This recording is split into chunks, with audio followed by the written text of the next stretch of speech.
దేశంలో అత్యధిక అసెంబ్లీ స్థానాలు ఉన్న రెండో రాష్ట్రం. ప్రధాన పార్టీల మధ్య చీలికల తర్వాత మొదటి అసెంబ్లీ ఎన్నికలు. అనేక అంశాలను నిర్ణయించే రాష్ట్రం ఇది. ఇలా ఎన్నో ప్రత్యేకతలతో కూడినవే మహారాష్ట్ర ఎన్నికలు. ఇక్కడ అధికారం కొందరి లక్ష్యం, అస్తిత్వం మరికొందరి అవసరం.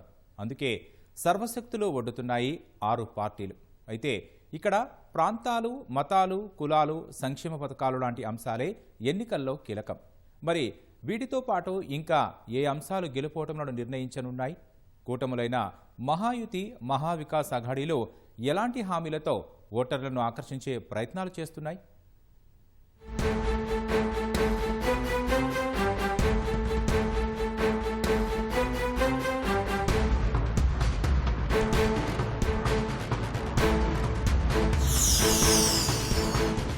మహారాష్ట్ర దేశ ఆర్థిక రాజధానే కాదు, దేశంలో రెండో అత్యధిక లోక్సభ నియోజకవర్గాలు ఉన్న రాష్ట్రం కూడా. దీంతో 2 జాతీయ పార్టీలు భాజపా, కాంగ్రెస్ నేతృత్వంలోని కూటములు ఎన్నికలను ప్రతిష్టాత్మకంగా తీసుకున్నాయి. మహాయుతి, మహావికాస్ అఘాడీ కూటములతో ముందుకెళుతున్నాయి. భిన్న సామాజిక వర్గాలకు కేంద్రంగా ఉన్న మహారాష్ట్రలో 2 కూటములు సోషల్ ఇంజనీరింగ్పై దృష్టి సారించాయి. రాష్ట్రంలో అత్యధికంగా ఉన్న ఓబీసీలు, మరాఠాలపై అన్ని పార్టీలు కన్నేశాయి. ఇందుకోసం పలు మార్గాలను ఎంచుకున్నాయి. రాష్ట్రంలోని 52% ఓబీసీలు, 16% మరాఠాలు, 12% ఎస్సీలు, 9% ఎస్టీలు కాగా వారి మద్దతు కూడగట్టేందుకు ప్రణాళికలతో ముందుకు వెళుతున్నాయి.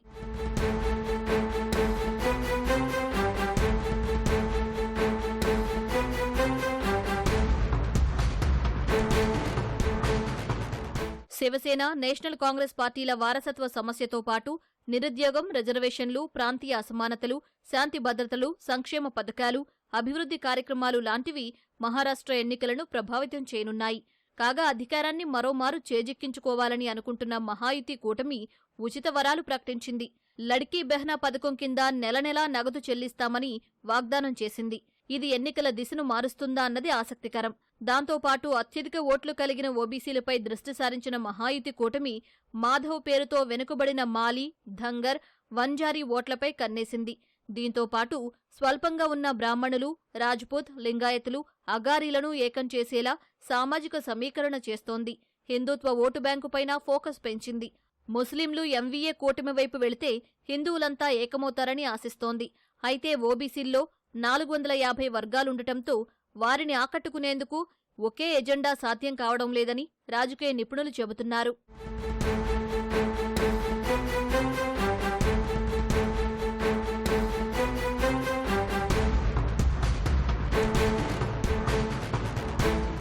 ఎంవీఏలోని కాంగ్రెస్ తనకు దళితులు, ముస్లింలు, గిరిజనులు మద్దతిస్తారని భావిస్తోంది. ముంబై ప్రాంతంలో తనకున్న పట్టు ద్వారా అధిక సీట్లు సాధించాలనేది ఉద్ధవ్ సారథ్యంలోని శివసేన లక్ష్యంగా పెట్టుకుంది.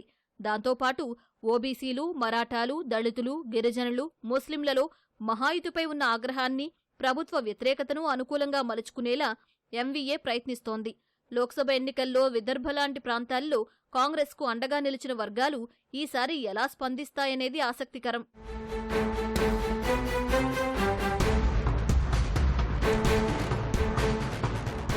మరి అధికారమే లక్ష్యంగా పావులు కదుపుతున్న కూటముల్లోని పార్టీల బలాబలాలేంటి అంటే సంఘ్ పరివార్ వెనకుండి నడిపించడం, పోల్ మేనేజ్మెంట్, భాజపా బలం, క్షేత్రస్థాయిలో బలమైన నాయకులు ఉండటం, కాంగ్రెస్ నుంచి కొందరు నేతలు భాజపాలో చేరడం ఆ పార్టీకి అనుకూలంగా మారింది.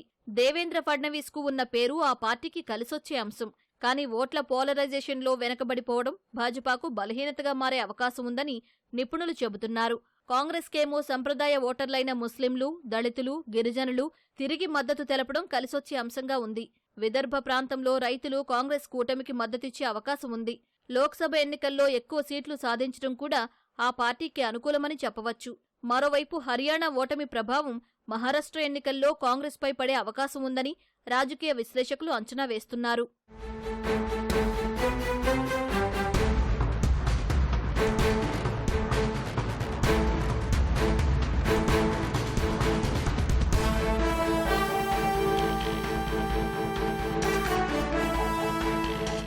ఇక చీలిన శివసేనలోని ఎక్కువ మంది ఏక్నాథ్ సింధేతోనే కొనసాగడం ఆ పార్టీకి అనుకూలంగా మారింది.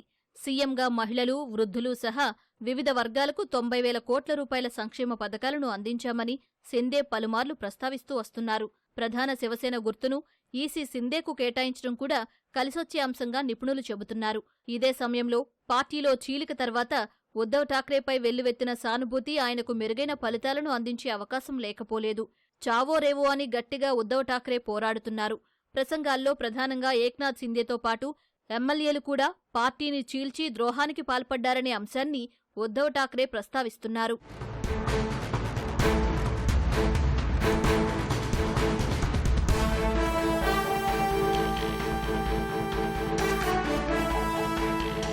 మహారాష్ట్ర రాజకీయాల్లో చీలిన మరో పార్టీ ఎన్సీపీ. ఇందులోని ఇద్దరు నాయకులకు కూడా ఇవి అస్తిత్వ ఎన్నికలే. శరద్ పవార్ అయితే 86 ఏళ్ల వయసులోనూ పోరాడుతూ ఉండడం ఓ కీలక అంశంగా చెప్పుకోవచ్చు. అయితే శరద్ పవార్ పేరు, పోరాట తత్వం ఆయనకు కలిసొచ్చే అంశాలు.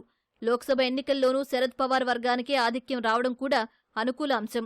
గ్రామీణ ఓటర్లలోనూ శరద్ పవార్కు మంచి పట్టుంది. మరాఠా ఓటర్ల ఏకీకరణతో ప్రయోజనం కూడా కలిసొచ్చే అంశం. ఇక పార్టీని చీల్చి మంత్రి పదవి చేపట్టిన అజిత్ పవార్కు పార్టీ పేరు, గుర్తు, 40 మంది ఎమ్మెల్యేల మద్దతు ఉంది.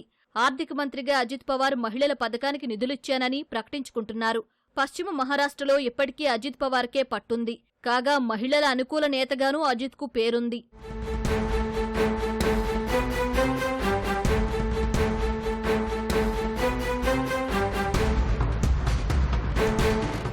మహారాష్ట్రలో రెండు కూటముల మధ్య ప్రధానంగా పోరు సాగుతున్నా ఇద్దరినీ ఇబ్బంది పెట్టే కొన్ని పార్టీలున్నాయి. వాటి ఉనికి బాగానే ఉంది. మరాఠా నేతలు, రైతు సంఘాల వారు ఏర్పాటు చేసిన పరివర్తన మహాశక్తి మూడో కూటమిగా ఎన్నికల బరిలోకి దిగుతోంది. దీనికి మాజీ ఎంపీ సంభాజీరాజే ఛత్రపతి నాయకత్వం వహిస్తున్నారు. మరాఠ్వాడాలో మరాఠా కోట ఉద్యమకారుడు జరాంగే మరాఠా ఫ్రంట్ ప్రభావం తప్పకుండా ఉంటుంది. ఎన్నికలపై ఆయన ప్రభావం తప్పకుండా ఉంటుంది. బాబాసాహెబ్ అంబేడ్కర్ మనవడు ప్రకాష్ అంబేడ్కర్ స్థాపించిన వంచిత్ బహుజన్ అఘాడీ వీబీఏ దళితుల్లో ప్రభావం చూపనుంది. ముంబైలో రాజ్ ఠాక్రే నేతృత్వంలోని మహానవనిర్మాణ సేన ఎంఎన్ఎస్ ప్రభావం ఉంటుంది. అసదుద్దీన్ ఓవైసీ నేతృత్వంలోని మజ్లిస్ కొన్ని చోట్ల ప్రభావం చూపనుంది. ఈ పార్టీ గత ఎన్నికల్లో కొన్ని సీట్లను గెలుచుకుంది.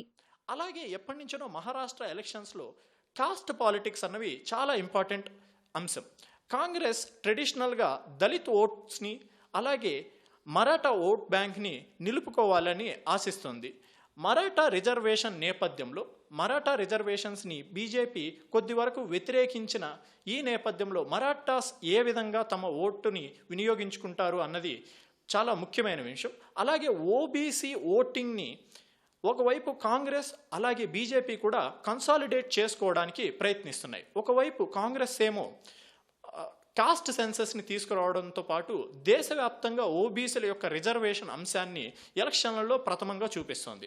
అలాగే బీజేపీ ఓబీసీల లీడర్లను ప్రమోట్ చేయడంతో పాటు Eknath Shinde government creamy layer limit 15 lakhs పెంచడంతో ఓబీసీ వర్గం తమ వెంటే ఉంది అన్న ఒక నినాదాన్ని ఎలక్షన్లలో తీసుకోబోతుంది. రసవత్తరంగా మారిన మహారాష్ట్ర రాజకీయాల్లో మేనిఫెస్టోలు కూడా ఎన్నికల్లో ప్రభావం చూపనున్నాయి.